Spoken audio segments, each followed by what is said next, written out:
Hey guys, see, I want to tell you one thing. UPSC is all about the mindset. जो UPSC का prelims है ना, it's all about the mindset, right. अगर mindset अच्छा होगा तो exam तो निकाल ही सकते हैं हम। तो देखिए, इस माइंडसेट से मैं ये क्वेश्चन कैसे सॉल्व करता हूँ। See, you read one thing, how many of the above are product of volcanic eruptions.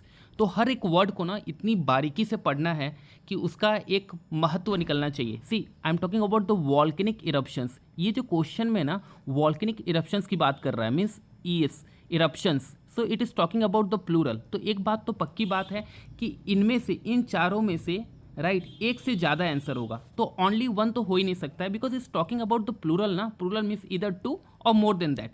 तो एक तो यहाँ से आपने एलिमिनेशन कर दिया। उसके बाद आप इस चीज़ को देखो कि जब ये वॉल्केनिक इरप्शंस की बातें कर रहा है, राइट, तो वॉल्केनिक इरप्शंस में ये क्या ये बोल रहा है कि एक्स वॉल्केनिक इरप्शन या वाई वॉल्केनिक इरप्शन या Z? No, it is not talking about something specific, it is going to talk about something generic. Volcanic eruption, भाई पूरे दुनिया में इतने वॉल्केनिक इरप्शंस होते हैं और उस वॉल्केनिक इरप्शंस में तो कुछ भी निकल सकता है। It could be anything.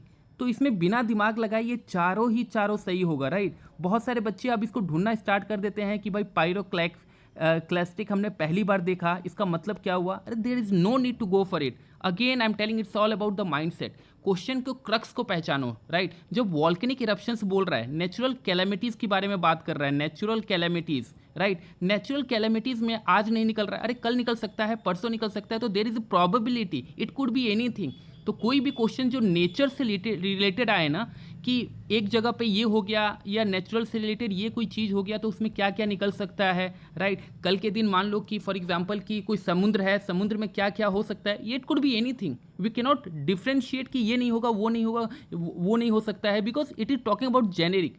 तो बात मैं यही बताना चाहता हूँ कि go about the mindset. Mindset पहचानना है। माइंडसेट आपको कैसे मिलेगा? I am going to help you out for that. If you want me to make more videos, please let me know in the comment box. Thank you so much.